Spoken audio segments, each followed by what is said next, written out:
messieurs, bienvenue à ce numéro du débat du dimanche. Nous allons parler de l'attaque de ces positions de l'armée malienne par des hommes armés. L'accord pour la paix et la réconciliation au Mali mis à mal seulement une semaine après son parachèvement. Nous allons également parler de ce début de Ramadan ensanglanté en France, en Tunisie et au Koweït, et également la Guinée avec cette alliance entre Cellou Dalein Diallo et Moussa Dadis Camara, des sujets qui seront abordés par nos invités. Adam Tcham du Républicain, Etienne Fakaba Sissoko, économiste, Chana Takiou de 22 septembre et Serge Daniel, journaliste écrivain. L'accord pour la paix et la réconciliation au Mali mis à mal seulement une semaine après son parachèvement. À peine l'encre séchée, des hommes armés ont attaqué des positions de l'armée malienne à Nara. Et selon un communiqué du ministère de la Défense du Mali, le bilan est de 9 assaillants tués et 3 morts du côté de l'armée nationale. Chana Takiou, cette attaque intervient une semaine, jour pour jour après le parachèvement du processus, l'accord pour la paix et la réconciliation. Je ne crois pas que cette attaque met à mal l'accord de paix signé le 15 mai et le 20 juin dernier. Non, parce que ce ne sont pas les mouvements armés qui ont signé la paix. Non, mais dans le subconscient, on a pensé que l'accord signé, on n'entendra plus de bruit d'armes. Hein, voilà, moi, je n'analyse pas au niveau du subconscient. J'analyse au niveau des faits et de la réalité. Monsieur Tangara, dans les faits, ce ne sont pas les forces armées qui ont signé la paix qui ont perpétré cette attaque-là. Donc, pour moi, le processus n'est pas mis à mal. Et ne soyons pas naïfs. Nous l'avons dit plusieurs fois, nous l'avons répété. La signature d'un accord de paix ne signifie pas le rendez-vous de la paix. Que non. On sait qu'il y aura assez de problèmes, il y aura des embûches, il y aura des obstacles. Même les mouvements armés qui ont signé pourraient un jour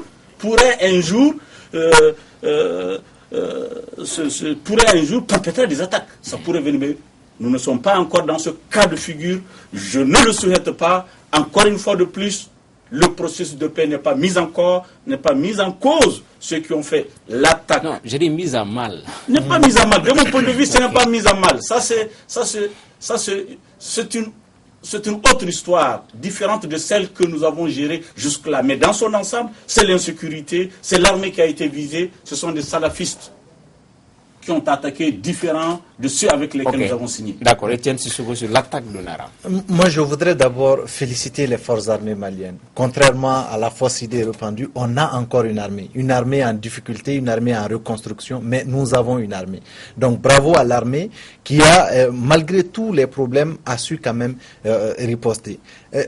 Le processus va mal. Le processus va mal et je l'avais dit il y a 2 semaines que le principal défi, c'est le défi sécuritaire après la signature de l'accord. Comment arriver à créer un sentiment de sécurité sur toute l'étendue du territoire, c'était le premier défi. Et aujourd'hui, avec cette attaque, ça montre clairement que ce défi, nous l'avons raté d'entrée. Maintenant, lorsque vous regardez les revendications qui ont suivi, certains parlent d'Ansardine, et aujourd'hui, en Sardine, qui parle d'en Sardine, parle de Yad. Donc aujourd'hui, on revient encore à la question de Yad. Quelle situation, quelle proposition concrète il faudrait faire pour résoudre le cas Yad? Moi je dis, il n'y a pas 10 000 solutions, il faut y aller. Et ceux-là qui sont venus nous aider, qui ont pour objet la lutte contre le terrorisme, sont aujourd'hui face à leur responsabilité de voir dans quelle mesure on peut régler ce problème. Serge Daniel, on est encore dans des hypothèses. Qui pourraient être ceux qui ont attaqué les positions de l'armée malienne à Nara? Il faut dire qu'il y a eu 2 attaques, puisqu'aujourd'hui il y a eu une attaque à Fakola, non loin de Kolondjeba, chez votre ami Oumar Mariko. Je pense que pour le moment, ce qui serait juste de dire, c'est que c'est pas du tout exclu que ce soit des fondamentalistes, à mon avis, qui ont fait le coup. Mais il y a deux ressemblances, si vous permettez. Vous voyez, Nara, c'est quand même à côté d'une forêt, la fameuse forêt du Ouagadougou, et c'est à côté d'une frontière, la Mauritanie. Le cas d'aujourd'hui à Fakola, c'est à côté d'une forêt, la forêt de Sama, c'est bien ça, je crois, et la frontière ivoirienne. L'impression que j'ai, c'est que les djihadistes du Nord étendent un peu le tentacule vers le centre, avec une facilité quand même de se mouvoir autour de deux frontières, c'est-à-dire la facilité de faire des mouvements de flux et de reflux. On ne peut pas dire que le mouvement n'est pas mis à mal. Donc c'est un message aussi peut-être pour dire, vous avez fait la paix sans nous, vous aurez de nos nouvelles, parce que nous n'avons pas fait la paix. Donc c'est possible d'avoir une grille de lecture pareille. Oui, Adam Cham. Alors, est-ce que l'attaque de Nara met à mal l'accord de paix ? Quand on regarde les réactions des internautes et on écoute un peu dans la rue... Vous aimez trop les internautes. Mais c'est évident qu'on peut poser cette question. Est-ce que ne met pas à mal l'accord ? Mais ce que Chahane a dit est aussi vrai. C'est-à-dire ceux qui ont perpétré cet acte, ce n'est pas la rébellion politique. En tout cas, celle-ci n'a pas revendiqué l'attaque de Nara ni de Sikasso. L'attaque de Nara, si j'ai bien compris, et puis moi je crois que ce que Sahara Média raconte en général sur les actions djihadistes peut être crédible, il semble qu'en Sardine a revendiqué cette attaque perpétrée avec des combattants Peul, l'attaque de Nara. Et c'est d'autant plus crédible que la forêt de Ouagadougou n'est pas loin et que c'est connu depuis quelque temps que c'est devenu un sanctuaire des djihadistes, même s'il y a quelques années, l'armée mauritanienne et l'armée malienne avaient pu effectivement sécuriser la zone pendant un moment. Donc, la question c'est, quand on a signé l'accord avec la rébellion politique, ça ne veut pas dire qu'on a forcément la paix. Même avec la rébellion politique, il peut y avoir, Chahana l'a dit, de nouvelles attaques quand il y a des crispations, etc. On voit qu'au Mali, par exemple en 92, on a signé le pacte national, mais c'est entre 92 et 94 qu'il y a eu vraiment les flambées les plus redoutables de la guerre. On espère que nous ne l'aurons pas cette fois-ci, mais ce que je veux dire, c'est que signer avec la rébellion politique n'est pas forcément la paix, parce que les fauteurs de paix aujourd'hui aussi, ce sont les djihadistes. Donc, qu'est-ce qu'on fait avec eux ? Et la question, c'est très bien, l'armée a bien réagi à Nara, et il n'y a pas de doute que c'est un très bon pas dans la bonne direction, mais il ne faut pas chaque fois applaudir une armée. C'est ça le rôle d'une armée, normalement. C'est-à-dire, le paradoxe, c'est qu'une armée soit battue par des djihadistes. Ce qui s'est passé à Nara, c'est ce qui est normal. Ce que je voulais ajouter, c'est que dans la lutte contre le terrorisme, et ça, je suis d'accord, ce qui est étonnant avec Étienne, c'est-à-dire il faut quand même, au-delà du processus de l'accord, on va faire le désarmement, il y a une commission de suivi des accords, ça va fonctionner là, on l'espère. Il faut forcément, à mon avis, avoir une unité d'élite pour lutter contre le terrorisme dans le Sahel, pour lutter contre les trafiquants de drogue, tous les trafiquants dans le Sahel. Ça me semble important, c'est-à-dire qu'il ne faut pas dire « nous allons faire la paix avant de lutter contre les trafiquants ». Ce qui s'est passé à Nara hier et ce qui se passe aujourd'hui à Fakola, c'est quand même du terrorisme, c'est quand même du grand banditisme. Et que la communauté internationale, j'en aurais terminé, est quand même présente au Mali pour aider à un retour à la paix. Si on veut aider au retour à la paix, il faut faire avancer les négociations, mais de notre côté, il faut avoir une unité d'élite pour pouvoir lutter contre le oui, Chahana. Oui, c'est pour compléter un peu Serge. Ce qui n'arrive pas ça n'arrive pas tous les jours aussi. Oui. C'est le mois de Ramadan. Mais il ne dit pas souvent des choses sensées. Donc, il disait tout à l'heure que la communauté internationale est là pour aider le Mali dans le cadre de la lutte contre le djihadisme, la lutte contre les djihadistes. L'opération Barkhane est là. Mais je pense qu'ils ont... l'opération Barkhane est là au Mali et ils ont mis beaucoup plus l'accent vers le nord. Parce que tu vois, à partir de Mopti, maintenant on se rend compte qu'ils viennent vers le sud, vers le centre. Donc il va falloir que l'opération Barkhane revoie sa stratégie, essaie d'encadrer certaines zones qui font frontière avec les pays limitrophes. Le Mali est un grand pays qui a 7 pays limitrophes. Donc je pense qu'il va falloir maintenant voir au niveau de ces pays limitrophes. Bref, Barkhane doit revoir sa stratégie et ne plus dire que les djihadistes sont seulement au nord. Les djihadistes sont aujourd'hui au nord, ils sont au sud, ils sont au centre. Donc il faut une véritable stratégie de lutte contre les djihadistes pour pouvoir les vaincre. Ok. Étienne, est-ce qu'on n'a pas dans la problématique de la mise en œuvre de l'accord, puisque selon le document, 60 jours après, il faut la mise en place des forces armées reconstituées. Exactement. Et la CMA, la plateforme. Est-ce que, à parler d'unité d'élite, par exemple, est-ce que ces forces-là pourraient être... pourrait contrer les djihadistes. Oui, j'ai suivi une interview que Serge a accordée à une station de la place. Vous me suivez trop, c'est temps. Où il reprend, mais c'est normal, il faut que je m'informe de ce que tu dis. Donc, où il reprenait cette idée-là, qui est une excellente idée pour une des rares fois. Ah bon. Mais ce que je dis, c'est qu'il faut aller au-delà de ça. Quand vous prenez les pays comme la Mauritanie, comme l'Algérie, comme le Burkina, qui a longtemps été considéré comme base arrière des groupes armés à un moment donné, il faut aujourd'hui que le dispositif revu prenne en compte cela. Parce que c'est des endroits où le pays est assez fragile. Quand vous prenez aujourd'hui, moi je n'avais pas intégré dans mes analyses la Côte d'Ivoire, mais quand vous regardez l'attaque de ce matin, on se rend compte que c'est vraiment tout le Mali qui est en danger. Oui, la mise en œuvre de l'accord a déjà commencé, mais je l'ai dit, cette mise en œuvre-là doit commencer par l'intégration de l'armée nationale, encore une fois, n'en déplaise à certains, au centre des préoccupations. À les entendre parler, c'est comme si on sous-traitait en réalité notre sécurité. Barkhane doit faire ci, Barkhane... Non, c'est à l'armée malienne qui doit être sur le premier plan.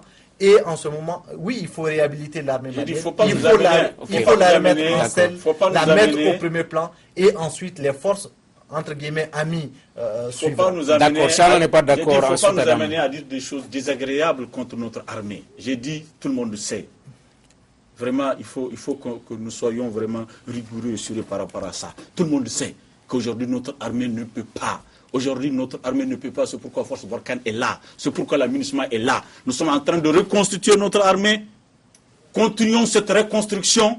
Le moment venu où notre armée sera ce que nous souhaiterons qu'elle soit. Mais pour le moment, elle n'est pas prête. Il faut l'accepter. Ok, on ne va pas s'enliser là-dessus. On va pas s'enliser là-dessus. Elle n'est pas prête. Ok, Adam Thiam, on ne va pas s'enliser sur cette... Moi, je suis étonné de Chana à Etienne. C'est quand même 2 compliments que Serge vient d'avoir sur le plateau. Ça veut dire, donc, il devrait souvent faire le jeûne. Ça lui réussit. Ça lui réussit. Non, mais je veux dire, quand on parle de rébellion politique, on parle de négociation. Quand on parle de djihadistes, on dit des troupes d'élite. C'est-à-dire le tout sécuritaire, le tout militaire ne peut pas résoudre le problème. Il faut qu'à un moment on s'asseye, qu'on voit pourquoi, d'abord, que recouvre le concept de djihadiste. Est-ce que tout ce qu'on appelle djihadistes sont des djihadistes? Et puis pourquoi ce mouvement-là semble prendre de l'épaisseur alors que la rébellion politique, elle, se tasse? Donc c'est des questions, à mon avis, qu'il faut qu'on se pose. Et récemment, les populations de Mopti, certaines des populations de Mopti ont dit, mais attention à la manière dont l'armée traite le problème. Par exemple, il semble qu'il peut venir dans des villages et dire, est-ce que vous connaissez Amadou Koufa? Vérifiez très bien ceux qui sont aujourd'hui détenus au sud, etc., de Nampala, s'ils ont des liens avec ces mouvements. Donc, si on ne fait pas attention, on va grossir effectivement les candidats au djihad, mais qui sont que des gens protestants contre la manière dont ils sont traités par la force qui doit le plus le protéger, donc l'armée. Je voulais rebondir là-dessus rapidement, si vous me permettez. Justement, c'est en ça que je ne partageais pas ton point de vue tout à l'heure. Quand tu parlais des combattants Peul, il ne faut pas focaliser les choses sur les combattants Peul, sur les djihadistes Peul. Ah, je ne focalise pas du tout. Non, j'ai entendu parler de ça. Tu as parlé mais c'est Sarah Média qui l'a dit. Oui, mais Sarah Média, c'est pas toi, c'est pas moi, c'est pas nous. Le problème, par exemple, vous avez vu vu à Naras les photos que nous avons vues dans le camp militaire. C'était pas des Peuls, c'était pas des Bambara. Il y avait, je veux dire, une espèce de melting pot, c'est-à-dire un mélange de djihadistes originaires du Nord, originaires du Centre, etc. Je pense qu'il y a un djihad international qui est en train de s'installer dans le nord du Mali, dans le centre et dans les frontières, aux frontières du Mali plutôt. Mais c'est dangereux de dire, voilà, c'est telle personne, telle personne. On ne sait pas exactement ce que c'est. Il y a du Ansardine, il y a du Al-Qaïda au Maghreb islamique, il y a de la Dawa, il y a d'autres sectes fondamentalistes. Vous savez par exemple que sur la Nationale 7, et j'en aurais terminé, des femmes maliennes ont des associations où elles se voient 2 ou 3 fois par semaine, elles sont tout le temps voilées de la tête aux pieds. Quels messages sont véhiculés? Voilà, donc il ne faut pas se tromper, à mon avis, d'ennemis. Attention, religieux ne veut pas dire forcément djihadiste, à mon avis. Et ce que je veux dire, c'est que des fois, certains de ces combattants ne sont même pas des djihadistes. Ils réagissent aux frustrations dont ils sont les victimes, et le temps est venu de s'arrêter, de comprendre les sources et les manifestations de l'insécurité dans la région de Mopti, par exemple. Parce qu'on parle de Amadou Nkoufa, pour certains il est mort, pour certains il est vivant. On parle du mouvement de renaissance du Massina, pour certains c'est un papier, il n'existe pas, pour d'autres il existe, mais il faut donc que nous prenions le temps de comprendre ce qui se passe dans la région de Mopti, parce que c'est devenu, quand même, Mopti, Nampala, c'est devenu un nouvel épicentre de l'insécurité. Ok, Serge, par rapport aux menaces dont vous venez de parler, est-ce qu'il n'est pas temps, l'accord n'est pas une opportunité pour mettre la CMA devant ses responsabilités, puisque souvent quand on écoute les responsables de la CMA, ils disent que seuls les fils de l'Azawad, entre guillemets, peuvent sécuriser une région comme l'Azawad. Est-ce que l'accord, puisqu'il faut mettre en place les forces armées reconstituées du Nord, est-ce que ce n'est pas l'occasion de les prendre au mot et les mettre devant leurs responsabilités pour qu'on n'assiste pas à ces attaques, à ces représailles? La bonne foi doit venir des deux côtés. À partir du moment où la confiance, à mon avis, et ça c'est très important, va s'installer, les choses vont aller, à mon avis, très vite. Le comité de suivi de l'accord, la première réunion a été laborieuse. Vous avez vu qu'à partir d'hier, les choses sont en train de s'arranger. Moi, je reste optimiste. Mais Tangara, ce qui risque de se passer, c'est qu'il va y avoir des couacs dans le processus. Ce que je ne vois pas apparaître nettement, et c'est là où mon inquiétude se trouve, c'est un dispositif pour régler les problèmes. Qu'est-ce qu'on fait si ça pète demain? Qu'est-ce qu'on fait si tel ne respecte pas le chronogramme? Il faut être flexible sur le chronogramme. Lorsqu'on dit en 60 jours, on va réaliser telle ou telle chose, je ne pense pas qu'en 60 jours, en l'état actuel des choses, quand vous discutez avec les spécialistes, ils vous disent par exemple, le comité de suivi de l'accord ne sera pas véritablement opérationnel avant le mois de septembre. Donc il faut être flexible, il faut être souple. Vous avez vu des images positives lorsque les rebelles sont partis à Tombouctou. Ils ont été dit bonjour au gouverneur de la ville de Tombouctou. C'était impensable une semaine avant. Ils n'ont pas été attaqués. Les populations ont plutôt applaudi. Est-ce qu'ils sont sincères ou pas? Il faut qu'ils soient tenus, à mon avis, d'être sincères. Oui, Etienne qui voulait dire quelque chose. D'abord, sur le principe que ce soit des personnes issues d'une localité qui assurent la sécurité de cette localité-là, même dans le cadre d'un accord, moi c'est un principe que j'aime pas. Non, dans l'accord, c'est forces armées reconstituées du Nord. Forces armées reconstituées, mais l'accent est mis sur la nécessité d'intégrer en masse, il y a même des chiffres qui commencent à sortir, d'intégrer en masse les ex-combattants des groupes armés dans les forces armées pour justement sécuriser ces zones-là. Donc c'est ça le principe, c'est ce principe-là que moi je dis qui est contraire à tout ce que nous avons comme principe de la République. Ce qu'il faut, à mon avis... C'est déjà signé là, c'est le gouvernement... Non, que ça soit signé ou pas, je l'ai dit plusieurs fois, le fait de signer n'est que le début du processus en réalité, parce que tout le reste est à faire. La reconstruction, la question de la sécurité reste à faire, mais Adam vient de le dire, il y a le référendum qui doit valider tout ça, parce que ça va faire appel à une réforme constitutionnelle, et cela, voilà. Bon, vraiment, évitons les amalgames. Quelle réforme constitutionnelle pour quel texte? Où est-ce qu'il est prévu un référendum pour l'accord? Il n'est prévu nulle part un référendum pour l'accord. Il y aura un référendum, non. Je vais terminer, non. Il y aura une nouvelle constitution du Mali. Oui, c'est la constitution qui sera mise sur le... Mais ce n'est pas l'accord. Concession faite. Non. Sur la base des constitutions faites. Tu ne peux pas avoir un Sénat sans réforme constitutionnelle. Tu ne peux pas avoir des gouvernements. J'ai dit c'est là l'amalgame. Non, j'ai dit l'accord. J'ai dit l'accord. Encore une fois, ce n'est pas l'application de l'accord. J'ai dit, c'est notre constitution qui le dit. quand il y a réforme constitutionnelle, Alpha Oumar Konaré a fait sa réforme constitutionnelle ici, l'Assemblée nationale l'a votée, mais elle n'a pas été soumise au référendum, donc elle n'est pas en vigueur. Donc, parce qu'il est prévu dans les accords. Non, laissez-moi terminer, je vous en prie. Vous allez avoir la parole. Je dis, vous créez l'amalgame en disant que l'accord sera soumis au référendum. L'accord n'a rien à voir avec le référendum. J'ai l'impression on laisse terminer.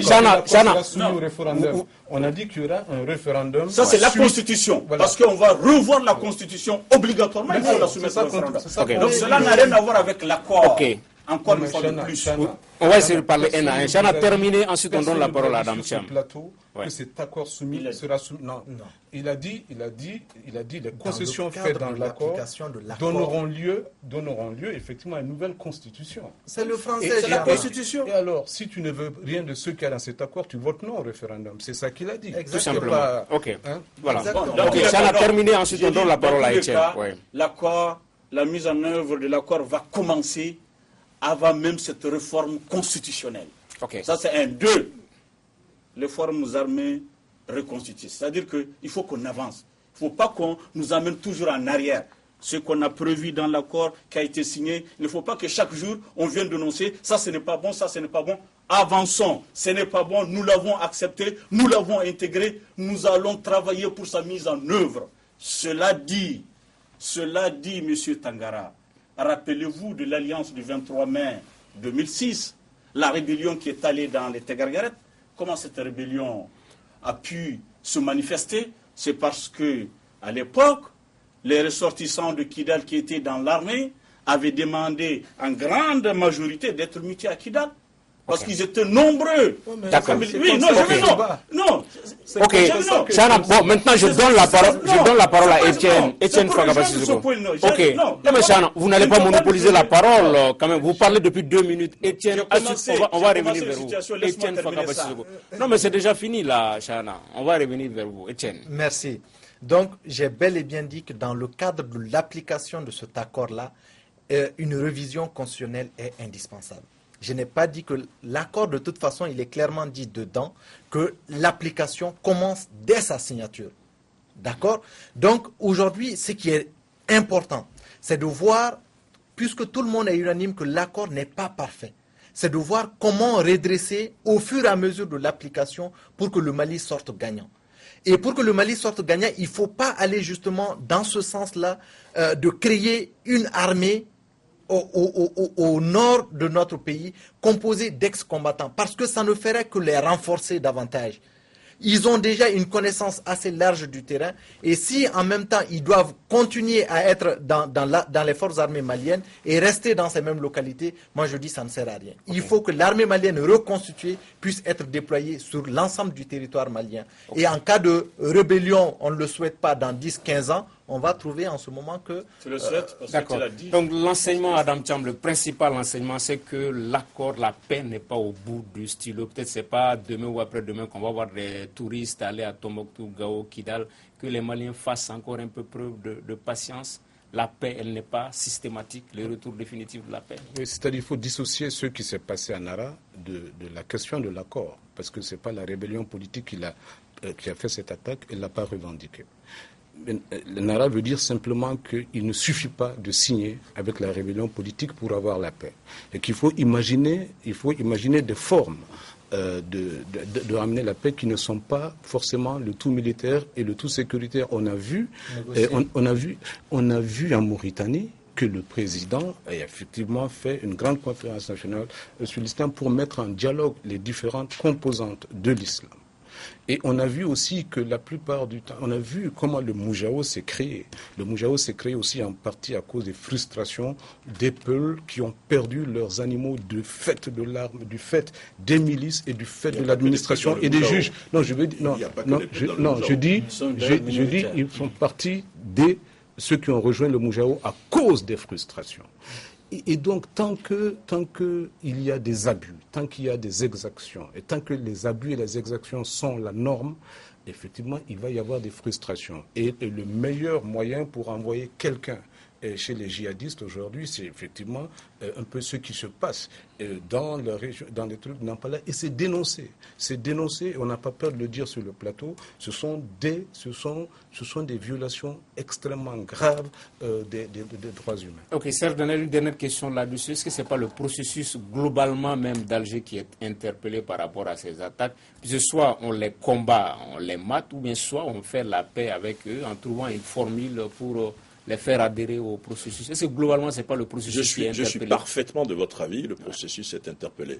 Le processus, il ne servira à rien d'avoir un processus où on signe un accord de paix, où tout le monde applaudit, où toute la République est là, où tout le monde entier est là, et qu'au même moment, il y a des coups de canif du style de Nara, du style de Kolingeba. C'est pour ça que j'estime que c'est tout à fait lié et qu'il ne faut pas dissocier les deux et qu'il appartient, moi, je pense, au comité de suivi de l'accord, à la MINISMA qui est sur le terrain, à toutes ces forces qui sont sur le terrain, il leur appartient de pouvoir, à mon avis, créer cette unité spéciale pour lutter contre le terrorisme. Est-ce à dire que Djibril Dramé a déjà eu raison, parce qu'il avait demandé à l'époque de négocier avec les djihadistes, notamment IAD. Pour lui, tous ceux qui peuvent créer l'insécurité, il faudrait négocier avec eux. On ne va pas faire un débat autour de Djibril Dramé. Non, c'est une idée, il a choisi une idée forte qui a été à l'époque combattue avec les événements, il faut reconnaître. Et il faut reconnaître qu'elle est pertinente aujourd'hui. Deuxième thème de l'émission. Non, pas du tout. Deuxième sujet de ce débat du dimanche avec ce début de Ramadan ensanglanté. Chana, on est au deuxième thème. Avec ce début de Ramadan ensanglanté en France, en Tunisie et au Koweït, avec donc cette attaque de nature terroriste dans l'Isère, une fusillade meurtrière à Sousse et un attentat suicide dans une mosquée koweïtienne. Étienne Fakaba Sissoko, d'abord sur l'attaque en France, est-ce que c'est un règlement de compte entre un employé et son employeur ou faut-il l'entrevoir de façon djihadiste, terroriste? Comment est-ce que vous l'interprétez, vous? Non, je crois que si de tels actes avaient eu lieu dans un autre pays, on l'aurait qualifié tout de suite d'attaque terroriste. Et aujourd'hui, ce n'est pas parce que c'est en France qu'on doit dire que c'est un forcené ou toute autre appellation. C'est un acte barbare, c'est un acte terroriste. Il faut l'apprendre comme tel. Comme quoi, malgré tout ce que nous pouvons encore une fois de plus reprocher à nos forces de sécurité, que de tels actes peuvent arriver n'importe où. Mais ça interpelle beaucoup plus les grands du monde, entre guillemets, qui aujourd'hui n'arrivent pas à s'entendre sur un dispositif efficace de lutte contre le terrorisme dans le monde. Donc, tant qu'on va continuer à jouer à cette hypocrisie entre puissances, c'est clair que de tels actes continuera et le terrorisme va s'en réjouir. Chana Takiou. Après Charlie Hebdo...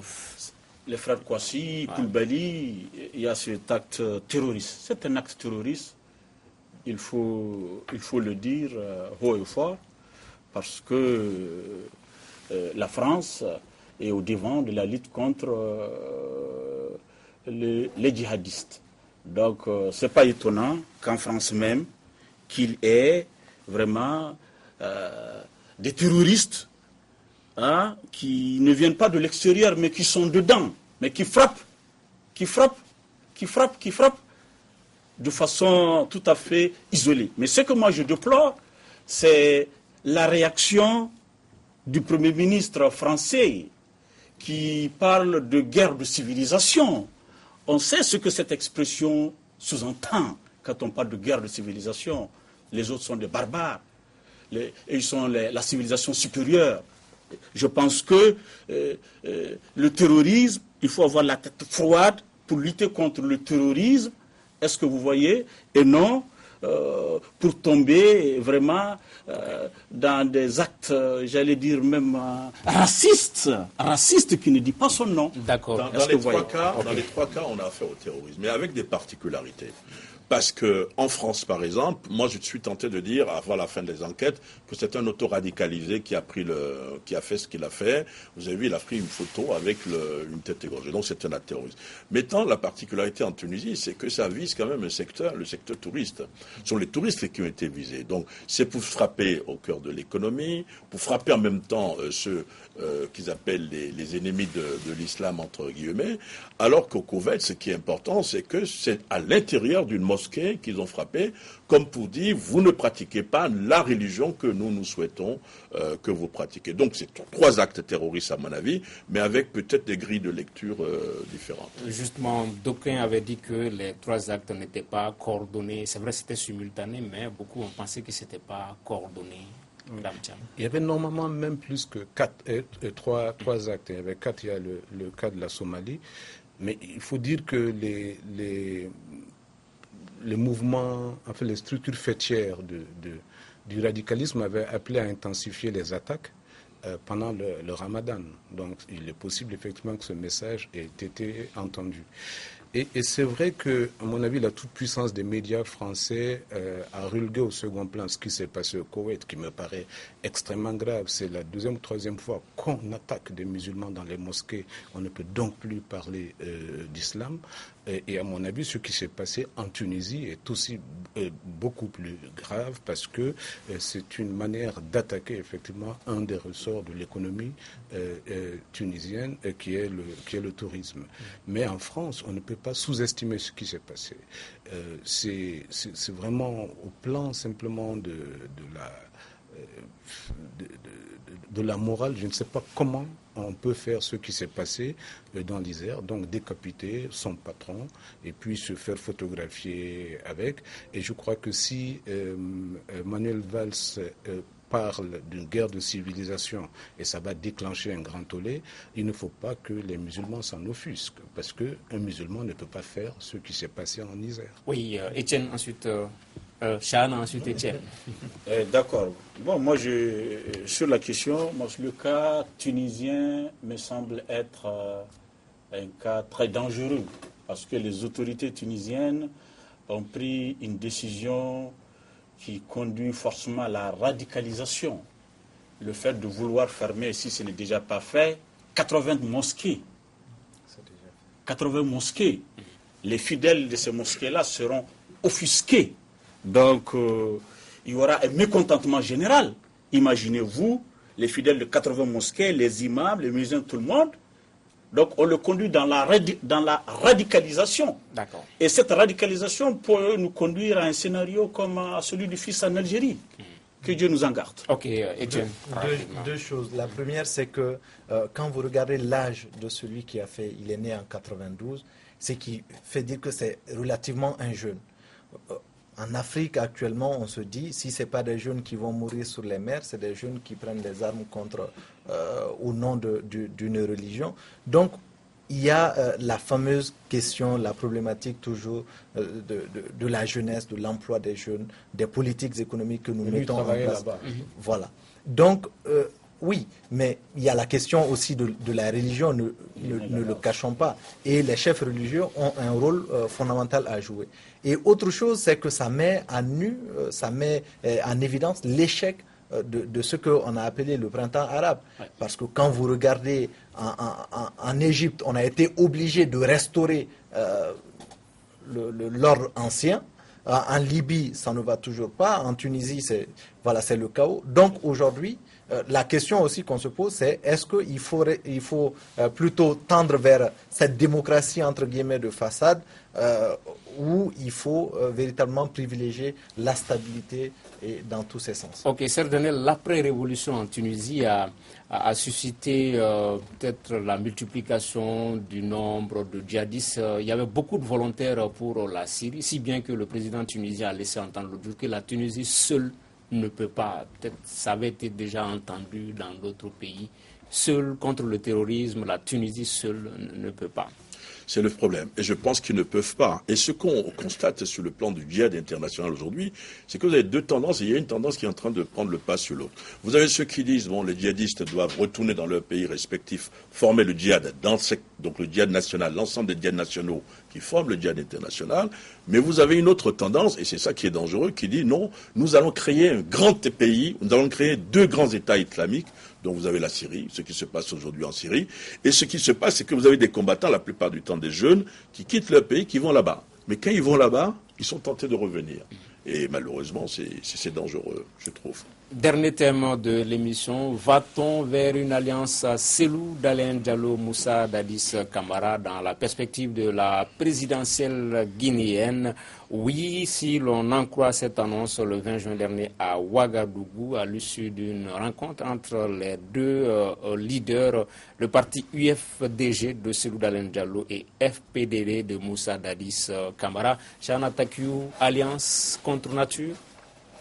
On serait tenté de le dire, alliance contre nature, oui, mais nous sommes en politique.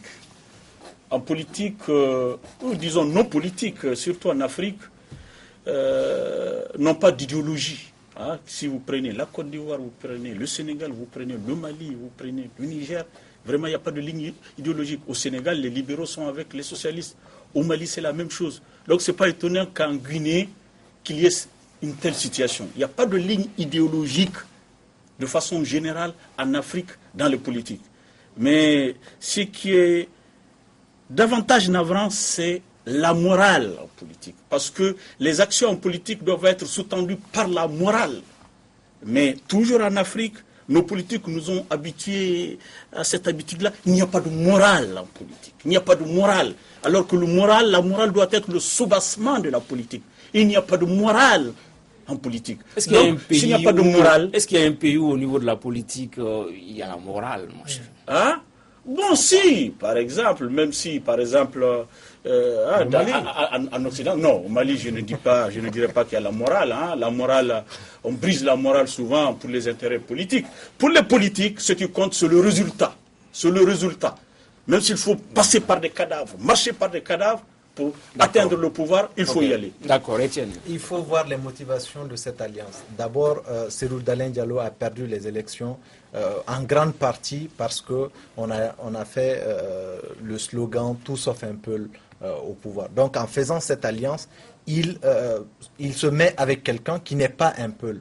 Donc ça montre une certaine ouverture face à la frustration aujourd'hui du peuple guinéen. Deuxième chose, c'est qu'ils disent dans leur communiqué que la justice est encore en train de travailler sur les événements de septembre et que la justice ne l'a pas encore condamné. Ce n'est pas à eux de condamner Dadis. Mais tout cela, je suis parfaitement d'accord que c'est une insulte à la mémoire de ceux-là qui sont morts lors des événements du 26 septembre. Parce que, pour la simple raison 28. Que la justice n'a pas encore fini de faire son travail, et c'est même indécent de la part d'un Dadis de se présenter, de vouloir se présenter à une élection présidentielle. Pour rassurer Chahana, je lui dirais que, je ne sais pas s'il a lu Talleyrand, et Talleyrand disait qu'en politique, la trahison n'est qu'une question de date. Donc c'est un calcul électoral. Nous allons des élections bientôt là-bas. Vous avez 4 régions en Guinée, la basse région, la moyenne, la haute Guinée, et puis la Guinée forestière. L'un est de la moyenne Guinée, l'autre est de la Guinée forestière. La Guinée forestière, contrairement à ce que l'on dit, est l'un des greniers, je ne sais pas si ça peut se dire, de avoir en Guinée. Et ça c'est très important. Et Dadis, ça laisse... Il y a un certain nombre un faisceau de présomption qui tolère la thèse selon laquelle il est populaire en Guinée forestière. Lui, il veut faire son retour sur la scène politique. Donc, il s'allie au diable s'il le faut. Or, entre-temps, vous avez M. Sidia Touré qui était un allié de M. Cellou Dalein Diallo qui semble prendre ses distances. Donc, évidemment, c'est un calcul électoraliste. Maintenant, comment les populations, les électeurs vont réagir, ça c'est autre chose. Mais on ne peut pas reprocher à M. Cellou Dalein Diallo de sceller une alliance avec Moussa Dadis, le grand Dadis. Oui. D'accord, ok. Oui, Aram Thiam, sur la question. Non, mais d'abord, alliance contre nature, sans doute, parce qu'on savait que les deux hommes étaient à couteau tiré il y a juste quelques années. Bon, mais si vous voulez, Dadis, c'est quand même une espèce de miraculé. On se demande comment il a survécu déjà à cet attentat, comment il a pu recouvrer ses facultés. Et la question qui se pose, la question qui se pose, c'est est-ce que la justice guinéenne le laissera être candidat? Je crois que c'est maintenant effectivement que Dadis a choisi de faire accélérer son dossier par l'actuel président, parce que cette alliance n'est pas une alliance insignifiante. Serge l'a dit, ce qui manque à Cellou Dalein, et on l'a vu à la dernière élection présidentielle, il n'a pas fait de voix au sud, et Dadis est dit extrêmement populaire au sud, donc dans la Guinée forestière. Et je crois que c'est une des raisons pour lesquelles Cellou Dalein, à son corps défendant, a accepté cette alliance. J'entendais Jean-Baptiste Placard dire que c'est peut-être parce qu'il sait que Cellou Dalein, que le dossier de Dadis Camara ne sera pas accepté, que Cellou Dalein a accepté de faire alliance avec lui. Ça paraît avoir du sens, mais dans tous les cas, c'est tout bénéfice pour lui parce que il a juste mis derrière lui la question du 28 septembre et de ses conflits personnels avec Cellou Dalein. Ok, Etienne, quand même en Guinée, il y a une certaine stabilité depuis quelques années. Est-ce que le retour de Dadis va assister à des remous, puisqu'on a entendu Tomba Diakité qui dit que le jour où Dadis mettrait les pieds, le lendemain lui aussi il sera à Conakry? Non, je crois qu'il ne faut pas négliger l'argument selon lequel Dadis est extrêmement populaire dans un certain milieu. Au niveau de l'armée aussi, une certaine partie de l'armée. Exactement, qui lui est resté fidèle. Donc, oui, l'Alliance a de fortes chances de réussir si d'aventure il n'arrivait pas à se présenter, mais qu'il a quand même que Cellou Dalein Diallo arrive à avoir son onction, avoir son soutien, cela peut lui assurer la victoire. Et que derrière lui, Dadis, il sera beaucoup plus tranquille en ayant participé quand même à l'élection. Je peux me permettre. D'accord, ok. Un train peut en cacher un autre, parce que si vous faites revenir Dadis, Sékouba Konaté peut revenir également. Oui, de l'autre côté. Justement. Puisque comme il y avait cette stabilité quand même, la Guinée est en train de renouer avec cela. Est-ce qu'il faut laisser le pays encore sombrer dans ces incertitudes-là? Nous sommes à la veille d'une campagne présidentielle. C'est tout à fait normal qu'il y ait ces grandes manœuvres, vraiment, pour la présidentielle prochaine. Et moi, je pense que l'alliance Dadis Camara, Cellou Dalein Diallo, je pense que c'est une alliance qui fait vraiment peur au camp Alpha Condé. Bon, je ne crois pas. Ça fait beaucoup de bruit. Non, ça ne fait pas peur politiquement. Ça fait peur parce que la morale a été touchée. Non, du tout. Ça fait peur parce que Dadis, l'un c'est le bourreau de l'autre. Est-ce que vous voyez? Et qu'il se retrouve avec son bourreau, ça pose problème. Il y a une question de morale qui se pose, une question d'opportunité politique qui se pose. Ce n'est pas parce que c'est un poids politique, non. C'est la morale dans cette affaire qui fait parler les uns et les autres, et non le poids politique de cette alliance-là. Je crois que quand vous donnez la parole aux Guinéens, ils ne disent pas ce que nous sommes en train de dire. Vous avez les pour, et puis vous avez les contre. Tout à fait. Et voilà. Okay. Adam, en termes de perspective. Non, mais ça peut avoir beaucoup d'importance. Si Dadis a les voix qu'il escompte au sud, ah oui, ça donne à l'Alliance un poids politique important, à mon avis. Mais vous avez signalé le cas de Tomba Diakité. C'est quand même étonnant. Son garde-corps. Voilà, c'est quand même étonnant qu'en démocratie, celui qui a tiré sur quelqu'un, même s'il s'appelle Dadis, et qui, même s'il est recherché par la Cour pénale internationale, soit aujourd'hui caché à la justice, et il ne sort de temps en temps que pour donner des interviews à Radio France Internationale. Donc c'est vraiment extraordinaire, et que ça se passe. Mais vous l'avez interviewé l'année dernière vous-même, non? Non, je ne crois pas. Pas moi. Pas moi. En tout cas, c'est d'accord. Ok, on me signale qu'on est arrivé au terme du temps qui nous est imparti. Ceci met fin à ce numéro du débat du dimanche. Merci de l'avoir suivi. Nos invités étaient Adam Cham du Républicain, Etienne Fakaba Sissoko, économiste, Chara Takiou de 22 septembre et Serge Daniel, journaliste écrivain. Merci de l'avoir suivi. À la semaine prochaine pour un autre numéro du débat du dimanche.